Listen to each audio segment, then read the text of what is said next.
David and Goliath, a story everybody's heard probably over and over and over. And most of us dismiss that account. I don't really call it a story. It makes it sound like a myth. But most of us dismiss that because that's what you heard at VBS. There was little David and big Goliath, and little David hit big Goliath with a stone, dropped him, and God wins. Well, let's look at it for young people. I'm making this video for you. I'm Zach with a Quest for Greatness. This video is about firing up, once again, young people and giving you some ammunition. The whole point of this channel, if you're new to it, is to look at a relationship with God, what that means in terms of truth, in terms of a practical, everyday look at Christianity, and also dispelling myths. So let's check it out.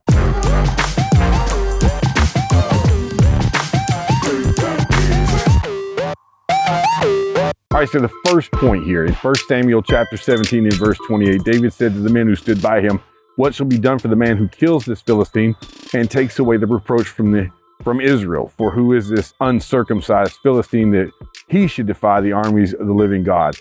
Be hopeful about the future and about possibilities. Don't let anybody strip that away from you. David looked at the situation and saw an opportunity where a lot of grown people looked at it and saw fear and saw through their eyes instead of through their faith. Be hopeful about the future. You guys are really good at this, especially at your age. You're not as cynical as we are when we get older, and don't let anybody tear you away from that. Before I get on to the next one, back to the first point when I said be hopeful about the future and the possibilities. In Ecclesiastes 11 and verse 9, it says, "Rejoice, O young man, in your youth. Let your heart cheer you in the days of your youth." And that's a true statement, even though he may be coming from a faulty way of thinking. Even in chapter 11 in Ecclesiastes, it's still true to not let that drag you down. In Romans chapter 12 and verse 12, rejoice in hope. All right, so keep that hope in play as far as your young life, and don't let adults drag you down and tell you what all could go wrong and fill you full of doubt and worry. Secondly, point two, don't let others destroy that hope with their fear. All right, David showed up and saw the situation with Goliath and said, "Look, I can take this guy out." Why in the world would anybody let him defy God, defy God's army? Well, in verse 28, he has a brother, Eliab. Now, Eliab, his eldest brother, heard when he spoke to the men, and Eliab's anger was kindled against David. And he said, "Why have you come down? Why are you here? And with whom have you left those few sheep in the wilderness?" So he's still worried about the sheep because little shepherd boy David, who's good looking and ruddy, the Bible says, he's shown up here and he says, "What did you do with the sheep? I know your presumption and the evil of your heart, for you have come down to see the battle." Now, David's the only one in this scenario so far operating out of faith. And his brother says, "Look, I know what you presume to do. I know what you think you're about and the evil of your heart." So he misunderstands David completely. He's the only one showing faith. And look, he's probably irritated by and jealous of David to some degree, probably somewhat fearful of David because David has already shown his strength and afraid maybe he'll get himself into a bad situation. And so again, he's going to hold him back here and try to tell him he's out of line. In 1 Timothy chapter 4 and verse 12, let me give you this. "Let no one despise your youth, but set the believers an example in speech and conduct, love, faith, and purity." Let no one despise your youth. And older people will try to do it. We'll call you foolhardy. We'll call you too optimistic. And we'll try to drag you down once again. The second point, don't let others destroy your hope with their fear of what might happen or what might not happen. All right, so after David gets done with talking or listening to Eliab, his brother, he responds like this: "What have I done now? Was it not but a word? Like I'm just talking. I'm just thinking out loud here.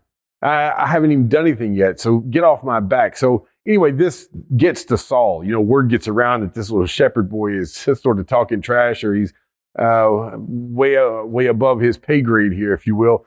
And before anything, Saul sends for David. David shows up. He didn't wait for Saul to speak.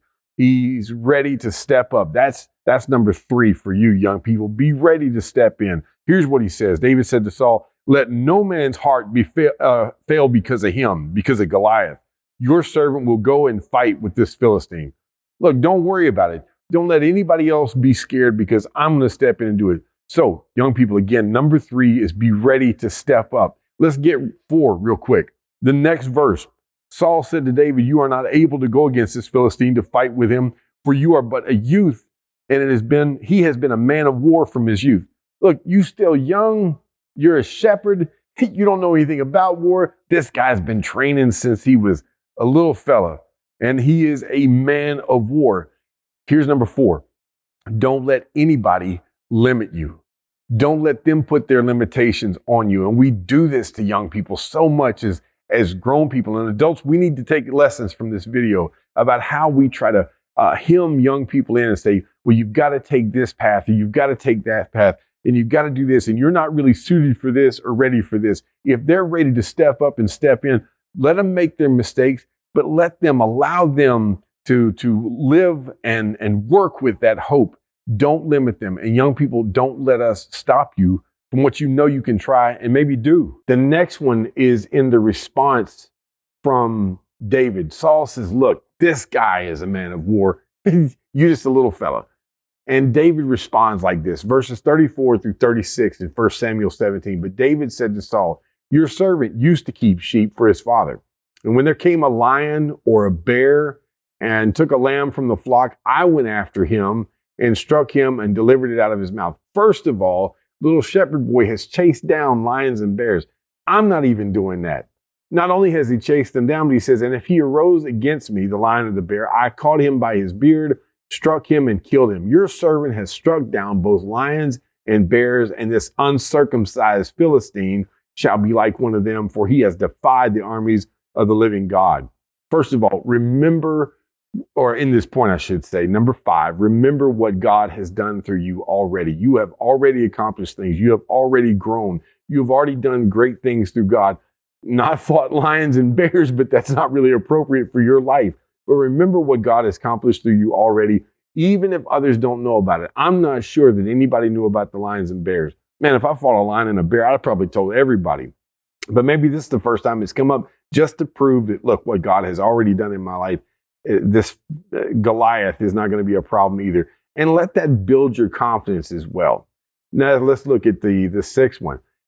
Here's verse 37, a more positive angle, because notice Saul's response to David after he tells him these stories of lions and bears. David said, the Lord who delivered me from the paw of the lion, from the paw of the bear, will deliver me from the hand of this Philistine. He's saying it over and over. Here's Saul's response. Go and the Lord be with you. Someone is eventually going to catch on. I remember people like Al Dunkelman. I remember people like Gary Francisco, like Sam Taylor, people in my life who talked to me like I was on their level, who didn't talk down to me. People who remembered, and there's a few of them, but these were adults who looked at my possibilities the way that I did, who weren't trying to hold me back. Somebody in your world is eventually going to catch on. Not all older people are cynical, and they're going to believe in you. And here Saul was saying, look, you're right. You have accomplished these things. You can do this. Go and do it with the Lord. So Saul told David, look, go ahead, be with the Lord, do your thing, fight the Philistine. Here is the 7th point I want you to take away as young people. Do not let others limit you with their estimation of what it will take. Do not let others limit you with their estimation of what it will take. In verse 38 of our text, Saul clothed David with his armor, put a helmet of bronze on his head, clothed him with a coat of mail. So he gets him ready for war, like any warrior would. David hasn't tested this stuff. He's not used to this. He's not a warrior by nature. Figures out that this stuff is probably too heavy. It's just too much. He can't fight with this. So he ends up taking it off and going about his own plan, or maybe God's plan, to fight Goliath. Number 8, do not let your opposition's disrespect deter you. Don't let your opposition's disrespect deter you. David comes out on the field. Finally, there's somebody from the Israelite army that's been on this hill that comes down to meet Goliath. And here's Goliath's response. The Philistine said to David, am I a dog that you come to me with sticks? Can you imagine what this guy's voice was like too? I mean, it's one thing to talk about fighting this dude. It's another thing to show up in front of him with this shield bearer and all this stuff on. And now he's talking down to you. Am I a dog that you've come out here to fight me with sticks? And the Philistine cursed David by his gods. Your opposition is going to tell you also what you can't do. And you need to not listen. Don't let that deter you from the path that you know to be right with God. That's the main thing. I'm not talking about a career path. I'm not talking about all these other goals we have in life. But as it concerns your service to God, Don't let the opposition stall you. Also, finally, the last thing in chapter 17, once again, 1 Samuel 17, verses 45 and 46. Here's your last point, young people. Then David said to the Philistine, you come to me with a sword and a spear and with a javelin, but I come to you in the name of the Lord of hosts, the God of the armies of Israel, whom you have defied. This day the Lord will deliver you into my hand, and I will strike you down and cut off your head. That's the part they don't tell you in the VBS stories. He hit him with the rock and he fell down. Goliath was dead. No, actually, the rock didn't kill him. He actually cut his head off and held it up. That's what killed him. And he told him he was going to do it. And I will give the dead bodies of the host of the Philistines this day to the birds of the air, to the wild beasts of the earth, that all the earth may know that there is a God in Israel. The last point, young people, go and do the impossible with God. It is not about what you can and can't do at the end of the day. It's about what God can accomplish through you. Matthew 19:26, Jesus looked at them and said, with man, this is impossible. What with God, all things are possible. You need to believe that. You need to keep your hope, your audacity. You are going to make mistakes. You don't have wisdom. You don't have experience, and it doesn't matter. You need to go with God and do what you know to do, or do what you know to be right. Young people, did you like that video? No, that's not the question, because you may say, nope, do something better. Now, the question is, do old people like me hold you back? If so, how? Comment below, share this with other people. All right, young folks, that's how old people say it.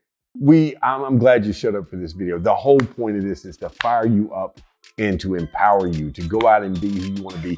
We in the church a lot of times are guilty of saying things like, you young people are the future of the church. Because why, you ain't valuable now?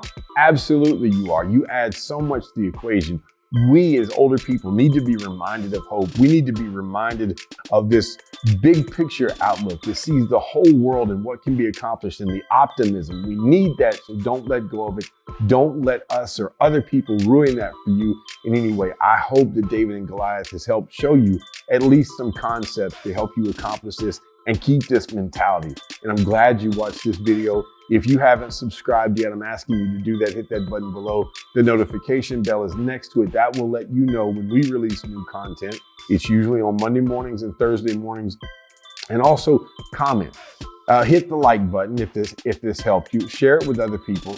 Comment below if it helped you in some way, shape, or form. If you have ideas for other videos, if you didn't like aspects of it, that's fine too. Just get involved and come back and see us soon.